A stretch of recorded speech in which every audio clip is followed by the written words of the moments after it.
What's up with it? Welcome to the FlipSide Podcast, episode 3. I have a very special guest today. He's actually my eldest son, Darius Price. Um, I I thought this would be important to do this video because I missed 17 years of Darius' life due to incarceration. So I wanted fathers to understand the perspective their child may have with them missing their lives. So this may be able to help you choose to make some better, wiser decisions and maybe not put yourself in harm's way. So let's start off. Darius, tell us a little bit about yourself. Where you from? Darius Price. I grew up in Lincoln Heights most of my life since like the year 2000. I'm the oldest of 10, and I work for a living. I Okay, do armed okay. security and whatnot. So tell me, I came home. I got locked up when you was actually 8 months. So I know you was a hmm baby and you definitely don't remember that. But at what point of your life do you remember knowing that your father was actually incarcerated, that I was actually in prison? I knew at a young age. Can't remember. I just remember we visited you a couple times, and mom had to explain the fact that where you were, you couldn't leave, like you couldn't come back home with us. And so I kind of like knew, but I didn't in a way. But I have no clue how old I was. The only thing I remember is going to visit you and then getting the cards that you would send to us. Sometimes you'll have a photo in it. One time you had a photo of you shirtless, and then like you were stacked up. You were big, and like I kept that photo. I was like, yeah, mom, I like this photo. Like I want to be like that. Like he's strong. It was like something I can like. I was like proud of. Like yeah, my dad's strong. He big. Like, cause I was big on superheroes and stuff, and like the way you were built, you look just like the ones on TV I watched. So I was kind of like, I was like, yeah, my dad, my superhero, like kind of thing. So Listen to that, fellas. If y'all inside the walls right now, y'all got them phones in there, y'all checking out this podcast, get in that gym, send them pictures home, because you heard it right here that your son can have something to be proud of when they see you in there getting them reps in. I appreciate that, man. That's what's up. no So I problem. got released when you was actually 12 years old.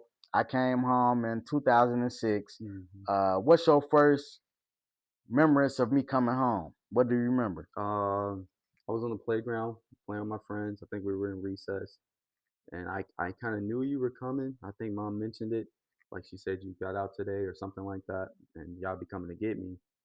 But so we're on the playground playing, and then I look over in the distance, and I'm like seeing y'all walking towards the building, and I said, forget that. Like I'm not gonna wait for like a part of me was sitting there like, do I wait for them to go to the office and then they call me? But I'm like, I see them right there. Like, do I just go? And I just ran towards you. Like, forget it, I'm gonna go towards you. I think the teacher told me to wait, where you going? And I just ran straight towards you to give you a hug because I missed you. Haven't seen you in so long. Like, can't even remember, last time I saw you. So that was like one of the core memories, like seeing you come home and just saying, forget all the, waiting for the office and stuff to give you a call. I see you. I'm gonna go, kind I of told thing. your mother, man, when I got that I got out and I was able to get that home pass, and I only had like 4 hours, so I had to ride the metro. Once I got off the metro, and I told your mom, I said, "Come on, let's go get D." That was I want to pull up on him at school because I figured his whole life he ain't never had his father there. I'm thinking like Mm-hmm. other kids may have had their fathers there, so I'm like, I want to pull up at school so his kid, I mean, excuse me, so his friends to get to see his daddy. So we Mm-hmm. pulled up, and I remember you just came running down the hallway, man, and you jumped in my arms and gave me a hug, and it made me feel good because it was like I missed your whole life, but then it seemed like it was just like a blur because right now I got you back. Now I feel like my job was to show you like how much I missed you, and I want to come in and be a good parent.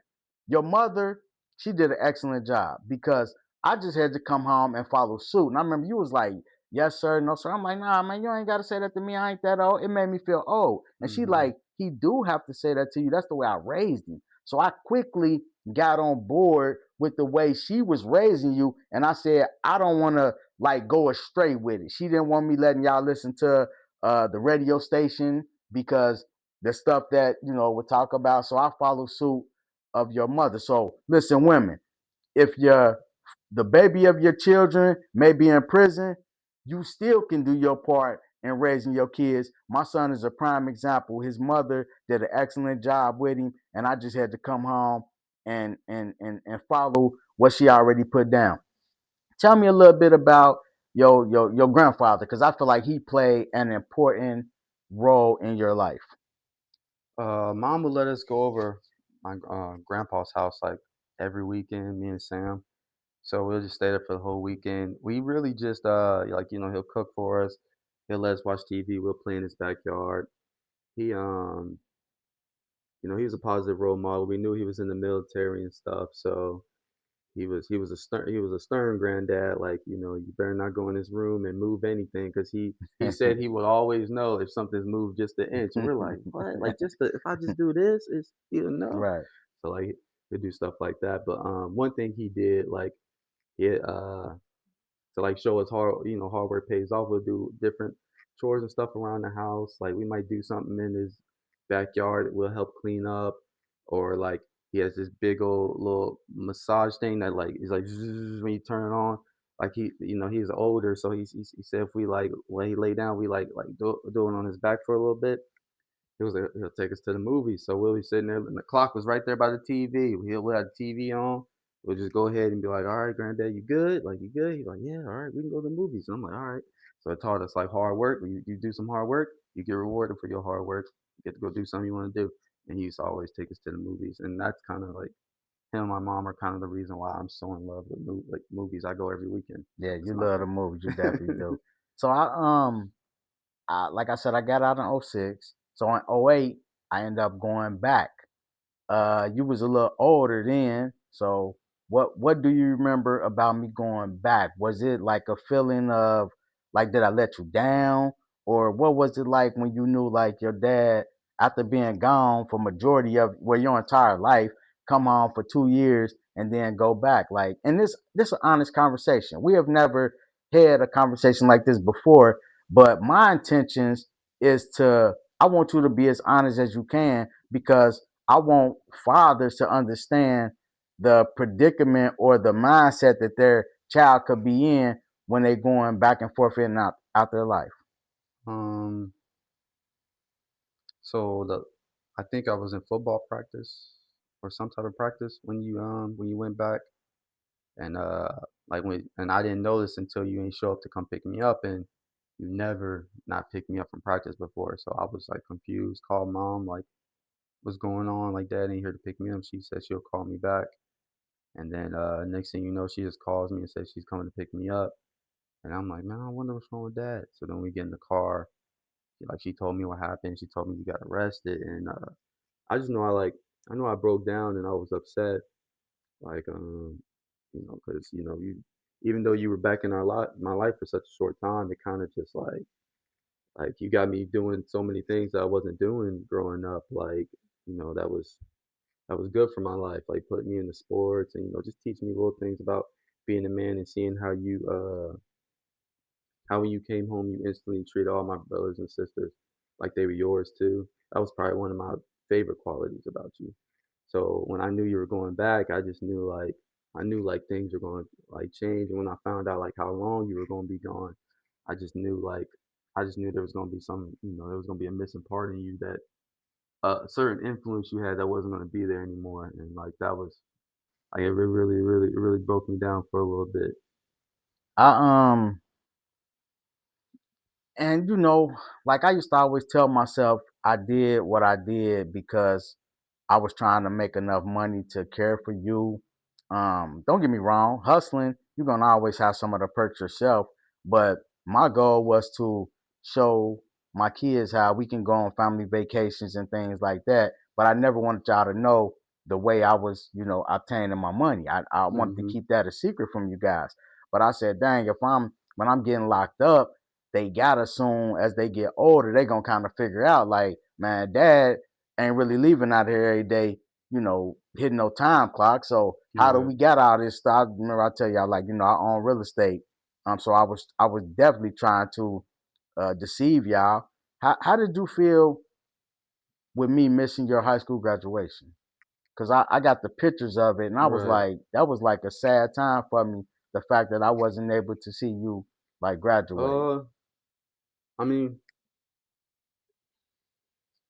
like it sucked like not having you there, and it was rough. Still had like it was still a good graduation because so many people, so much family from your side came.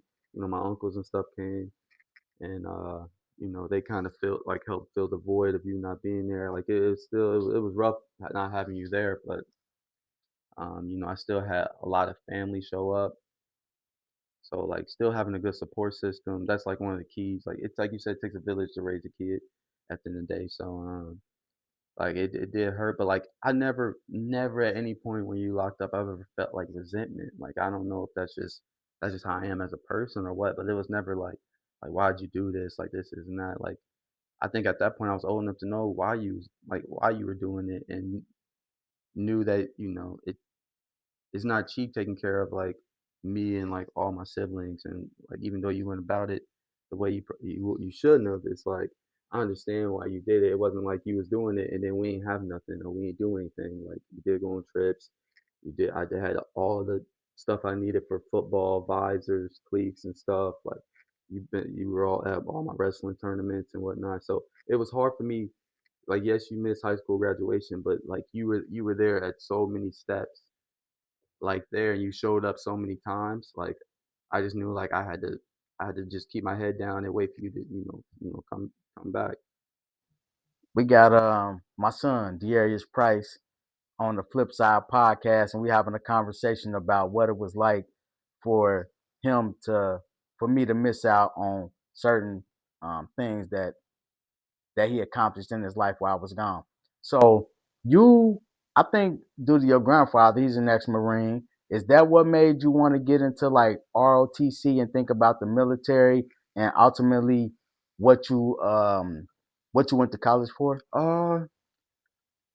Uh, I don't think so, cause granddad really didn't want to talk too much about the military and whatnot. Uh, honestly, don't know where I got the whole military thing from. I don't know if it was just like something I seen in movies or whatnot, cause I'm a big movie person. I think that might have been more of a factor and whatnot. And I was gonna go down that path until you and mom had a conversation with me about it. But I just knew I wanted to do something to help people in a way. I think since middle school, I wanted to be like the heroes I watched on TV. I know it's cliche, but like that's what I wanted to do. And the closest thing was to either go serve the military or get into law enforcement. So like I always knew I wanted to like growing up. Since middle school, I kind of knew where I wanted my life to go. So then like that helped me stay out of trouble, and stick to the books and stuff and not outside hanging out with people I shouldn't have been hanging out with because I already knew in my head like I already know where I want to go, so I'm not about to partake in this kind of stuff. So See, that's wild, man. Because when I like sometimes when I go to speaking events and I talk to the youth, I I I tell them that and I came up with this myself because you and I never talked about this, but I tell them that I was in the streets so much that my son chose to fight crime because he didn't want to be like me. So I drove my son to want to fight crime because he seen me in and out of prison. So that ain't the case. that's Okay, the case. that's what That's I the thought, case. man. That's kind of rewarding But because I said, "Dang, boy, he seen what I was doing." He said, "Man, I'm a fight crime because I don't want to be nothing like my dad." it was nothing like that. Nothing like that. Like I said, it was. I just wanted to be a hero to people, man. Like if someone called, I'm coming to help them out. That was always my thing, and that was years of watching Marvel, DC, seeing heroes, and I'm like the only real life heroes. Yeah, I know it's like people in the military and police officers, firemen and stuff. So I went down that road. Like, yeah, nothing to do with stuff you did in the street, man. Like I said, like it wasn't something I was proud of, but I was proud of why you was doing it in a sense. If that made sense, you was trying to make a better life for us because we didn't have all the nice things growing up and whatnot. Like we shared a lot of stuff, and when you came home, like all that changed. We went on vacation. We got more stuff. Like school shopping was better. We like, and we didn't have to just wait for school to come up to get new shoes. We got new shoes like almost whenever we wanted. Like it was just different stuff that you did in our lives. Like we really didn't know where the money was coming from because you told us, do some real estate or club owning and stuff, and we roll with that. He'd drop us off in school in nice cars, the Hummer you used to drive, that big old Hummer with them goofy rims. You'll drive, and you'll drop us off at the pickup line. We used to feel good walking to school, like we did. So like, yeah, I mean, So look, man, this that just made me think about some things because it's like as you talking, certain things is running through my mind. First of all, I want to tell you that you want to become a hero, and you're a hero to me. And as I think back, when I look how proud my father is of, say, me, like Daryl Dwayne, he like super proud. Like, these my sons, these my sons. I'll be like, man, why daddy so hyped to be like? Because he was a drug addict. So when he look at like me, Daryl, or Dwayne, now he got the validation to be proud. Like, look what I raised. Look at my hmm sons. They was out there getting money. So me, I was always in the streets selling drugs. But now I get my validation so I can point it to him and be like, look at my son. He don't do nothing wrong. So that's like you're a hero to me yeah, because you taking care of yourself like the right way. Even though I was able to take care of my family, I still did it the wrong way. And I say the reason why I don't classify myself as being a great dad is because I put myself in predicaments to where I can be taken from my children. I don't feel like a good dad should ever put himself in a hmm predicament to be taken away from his children. That's why I tell parents right now, it's your job as a parent to be a better parent to your children than your parents were to you. I know I did that. So I tell you, take all the good out of my life and you use that and definitely don't use the bad. So hmm you have avoided the street life. So I'm right, super proud of that. So I look at you like you are my hero. And I understand why my dad was so proud of me because I wasn't like him. Just like I'm so proud of you because you're not like me. You know what I mean? So hmm you you went to the police academy, right? right, Now, me being a street guy, that was like a hard thing for me to accept in the beginning. I mm, was like, man, my son about to be a police officer. And I just know I lived a life of crime. So it was kind of hard for me to accept it. But the reason why I accepted because I loved you, and I just never wanted you to have to go down the same path that I went down. So when I hmm was hustling, at one time when I was young, I used to have to provide for my younger brothers and sisters, buying them shoes and stuff like that because my mother was drinking and my father was on drugs. hmm So I didn't want you ever to go without. So my thing was, I'm gonna get this money how I get this money, just so I can take care of my siblings. But it caused me to be, I mean, excuse me, take care of my children. But it caused me to be in and out of your life, going to prison. But hmm I mean, it's like, we never had this conversation, but it's actually making me feel better as a parent because I was able to articulate or show you my love through actions, and you know that I loved you. Um, what's one of the things that you would tell like a kid who has lost their parents due to, I'm gonna say, if they out their life due to being in prison or if they just lost them. Give me a perspective of yourself about, like I say, how you chose to make the right decisions. Because I mean, part of it, a lot of it had to do with you as a person. You know what hmm I'm saying? right. But like give a kid some motivation to tell them how they can keep Um, going even without their parent there. basically, the main thing is try to figure out something you want to achieve in life, you want to do, and have that focus. It's good to have like a nice support system. Like if like you at least have one parent, and if they're a good parent, man, listen to what they say, trust what they say, because that plays a huge factor in filling the void, or have other. And if I'm speaking to the young men, it's good to have other male figures, like positive role models, like uncles, cousins. If you got an older brother, like I had an older cousin that kind of uh was like a good male figure to look after. I wanted to be like him in some ways. We'll play football in the street, on the pavement sometimes. Like that's how we got rough. Like, and we would like play fight and stuff and like wrestle and like that. Just it's the little, you think it's not much, but like the little different things from the different males in your family, or the positive role models like coaches and stuff, that plays a good factor in your life. But the main thing is like you have to be willing to accept all the good things that all the good things and the positive role models that those male figures give you, because they can always, like, tell you what you need to do or show you guidance, but if you ain't willing to absorb the information, then Right. you're not going to become the best person you can be. You know, Makes my sense. my my when me and your mother got married, I think some people looked at me like I was crazy because, like, don't get me wrong, I got some partners and some, Daryl, my brother, that's like I feel like a lot of people were deserving of being my best man. But since I missed so much of your life being in prison, I wanted you to be my best man at the wedding. You know what I'm Hmm. saying? That meant a lot to me for you to be my best man. And people like, your son, your best man. I'm like, yeah, my son, my best man. That's what I feel like. That's what I feel about you. You know what I'm saying? Right. I wish I was a person that you could just look up to like this. Like I want my son to look up to me like this. But I understand some things that I did that's hard to look up to. You know what I mean? Hmm. But my whole goal in life is to be like a great father to you. When you was in your early 20s, you was playing uh touch football. Was it touch football or flag? Was it Mm, what? flag football? That's what it was when y'all used to be up at Northwest High School? Hmm. Okay, flag football. Hmm. So when you was playing flag football, every Saturday morning I would get up. I'm coming to the game because I want to see you play. So somebody's like, "Where you going?" I'm like, about to go see my son, like play football. I'm like, where he play at? I'm like, he play flag football. They're like, your son a grown man. You going to a flag football game? Like, what you doing?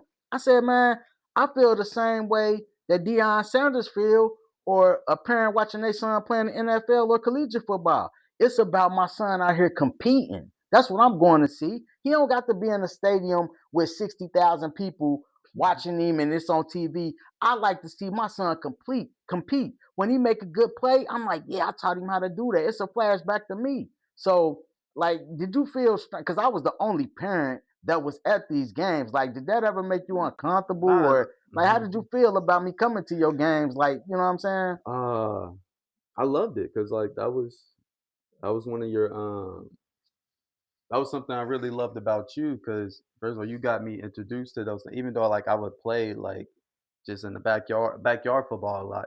You the reason that I got into, like, actual, like, sports where I'm playing for the school and whatnot. You would show up to my games when I was on the bench, like, and you'll watch the whole game. And I'm like, when I sat back and thought about it, like, as like the older I got, I'm like, man, my dad would literally come to all my games when I first started playing football, and I was a bench warmer when I first started, and you would still show up to every single game. You would show up to the practices. We'll go outside and practice on a few things, and then when I started getting more playing time, you were still there. You showed up to all the wrestling meets, and the wrestling meets are the hardest thing to do. If a parent shows up to the wrestling meets on the weekends and stays all those days, they some of the best parents in the world because they are all day event. So, Right. like, the fact that you will show up like Saturday on a Saturday morning to watch me and my friends wrestle. I think one time you bought everybody on the team food and stuff, like in between matches, and I was just like, man, like my dad here to watch me play. Like, it was something to be proud of. Like, looking in the stands and knowing you there. Like, that's such a good feeling, knowing I got your support in that way, and you always showed up. Like, if you weren't there, it was like, man, where dad at? Like, because you always were there. Right. Like, and I always can count on you to be there. I ain't have to worry about your dad coming to the match. Yeah, y'all know my dad gonna be at the match. He always at the match, I know or he what it always felt at the like. game. I know what it felt like when my like the one or two times like when I was in middle school, my mom and dad like came. I know how it made me feel, and it made me be hyped. And when you first started off, and you was like third string running back, seventh grade, and I was like, I used to come to the game. I'm hoping y'all either get blew out or y'all blow somebody out. Cause I'm like, if y'all get blue, soon as if y'all get blew out, coach, put the third string in. This one over. You know what I'm saying? Like no matter which way the game is, I remember when we ran into Mybers. Mybers class, he taught African American cultures at Princeton High School. Mybers was the class that I actually met your mother in, Mm. right? So we seen Mybers at it was at Dick's Sporting Good one time. And you was buying some gloves. So I'm like, what's up, Miles? We get to talking. I'm like, yeah, my son played with Princeton, you know what I mean? He was like, bring him to Laughlin. I think he's like, I'm the athletic director. He's like, I got a starting position for him at corner. So I'm like, D, Mom said you could start if you go to Lachlan. You was like, man, I got a bunch of friends at Princeton. And I said, man, listen, if you gonna go to Lachlan and get mass playing time, I'm gonna transfer you, bro. I want to see you on that field. Like, you know what I'm saying? But like we had some good memories, man. And I know heard people who have did time in prison and they don't have a good relationship with their, kids. And I'm so glad that I got a good relationship with you. It's like it means a lot. You know what I mean? Like Hmm. you've been a champ when it comes to accepting me in and out your life. Um, but I want, like I said, I want the youth to look at this podcast and know you can make it without your father being there. I don't, even if God bless, if you lost your parent, you still can make it. I don't want that to be an excuse or a reason to why you like say you can't. My son is a prime example. Like you work a 9 to 5, you graduated from the police academy, you have did a lot of positive things. And like I said, I look up to you and I want some youth to look up to you. Like when I'm mentoring kids, you're an example that I use all the time. Like, y'all can give me that excuse about your father not being there for you because my son made it without me being there for him. Even though, like when I came home and stuff like that, I feel Hmm. like I did play a You huge did. part in your life. But ultimately, it came down to the type of person you were. Because I was out in the streets when I was 15, 16, got locked Hmm. up when I was 17. So those were bad choices and bad decisions that I made. You know Right. what I'm saying? Um, where do you see yourself say within the next 5 years, man? Because I've been wondering, like, like grandkids, anything coming, what you thinking? I don't know, man. I don't know. You don't I know? don't know. We gotta see where life takes us. Sometimes you have a plan, and the plan never goes. The Right, plan always goes different. right. It's like they say, it's in God's hand. God determine how the plan gonna go. I just gotta, I feel that. I follow feel that that. and see. I see you got that old state jersey on. Oh yeah. What's today? Today a big day, right, for them Today we need Buckeyes? to get a dub. That's what we talking about. That's all we need. It's been 4 years of us losing, so it's about that time. About that time we get a dub. So my son, big Ohio State fan. When I was actually in prison, it'd be like it'd be like city type stuff. And sometimes, some of the guys from Columbus, they used to just be so, overwhelmingly confident about the Buckeyes. So kind of when I was locked, I used to be like, man, I hope they lose. You know what I'm saying? But now that I'm home back around you, I'm like, I'm more of a Buckeye fan. I'm like, Hmm. because of I know you're a big fan, so that lead me to roll with the Yeah. Buckeyes because you ride with them. You know Ride what I with them. mean? Yes, But sir. Yes, but with sir. this podcast, like I say, man, this the Flip Side Podcast. We're gonna have a lot of different episodes on here, looking at different perspectives. And this perspective, I want fathers to understand like what their children can go through when they are in prison. I got my son right here, Dearius Price. He's giving us the real about what it was like for me to be in and out of his life. I'm so glad he don't. I'm fortunate because there are some other guys who went through what I went through, and they have told me they have a bad relationship with their kid or they wasn't able to mend it. But my son now, you what, 31? 31. He 31, and we got a great relationship. So, like Hmm. I said, I can't really attribute that to me as a parent. It's more him as a person. He was able to still accept me when I came back home. He accepted his father through all the mistakes that I have made. And sometimes I just be like, dang, like, do you be ashamed of your father? Like, man, this dude like a real live street dude. He came from the Uh, streets. Like, and to be totally honest, since we being honest, like and I never felt like ashamed. Like I knew it was bad, but like it was always the reason behind it. And seeing what you do, first of all, a man to come home and take care of, his son and his siblings that like aren't his kids, like that overshadows the prison thing. Because a lot of men can't even, a lot of men don't even take care of their own kids. And then there's definitely a lot of men that choose not to take care of kids that aren't even theirs. So the fact that the best thing I loved about you is the fact that I could brag about how you treated all my siblings like they were yours. And I'm like, yeah, my dad take care of all my brothers and sisters like they his.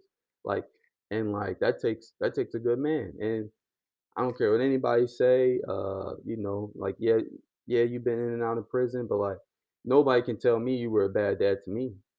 Like you one of the greatest dads I know. The fact you take care of me, you know, Dang, all man, my brothers and sisters, man. Like that's powerful, sorry. man. I just like I love you, man. I do. I love you too, I man. do. Like you treat all my siblings like they're yours, and it's like a lot of dudes can't do that. I want to say, something recently, when I was telling you, with me having the kidney disease and having to go through possibly this transplant, and you told me, they said, there's like, man, a person won't even be able to like wipe their own butt when they have a transplant. I was like, man, that's something I don't really want to put nobody through. Like, you know what I'm saying? For like having to take care of me and stuff. And I was thinking about like maybe not even getting on the transplant list. And I'm like, if I gotta go, I gotta go. Like I might not. And then you was like, Dad, like, man, I'll take off work. Like you ain't gotta never worry about nothing like that. I'll take care of you. And I'm like, man, that's something I wouldn't, ask you to do. But the fact that you told me, like, man, I'll be here for you to take care of you like that, and it touched me because I'm like, it's been, reasons why he can really hate me, but you don't hate me. And the fact that you telling me, like, man, I always want you to be here, like that touched me, and it meant a lot to me. You know what I'm saying? 'Cause I'm like, I just know I feel like like as a father, I feel like I like you right now. I actually was in prison for more years than I've been on the street with you. You know what I'm saying? So that's like the way that I love you. I can't never look at myself as a I just can't never look at myself as a plus when I know I wasn't there for you a lot of the years I should have been there for you. You know what I'm saying? But I thank you so much, man, and I appreciate you for always sticking by my side. You know what I'm saying? Yes, sir. Um, I'm gonna say, I love you, man. I love you too, man. I love you, man. I love you, man. For real. And I You was a good dad, man. At the end of the day, you was a good dad. That's all that matters. That's all that matters. I can hold my head up high and say he was a good dad. Really. Not ashamed at all. I appreciate everybody for tuning in. The FlipSide Podcast. I'm gonna end this one here, man, 'cause it's kind of hard.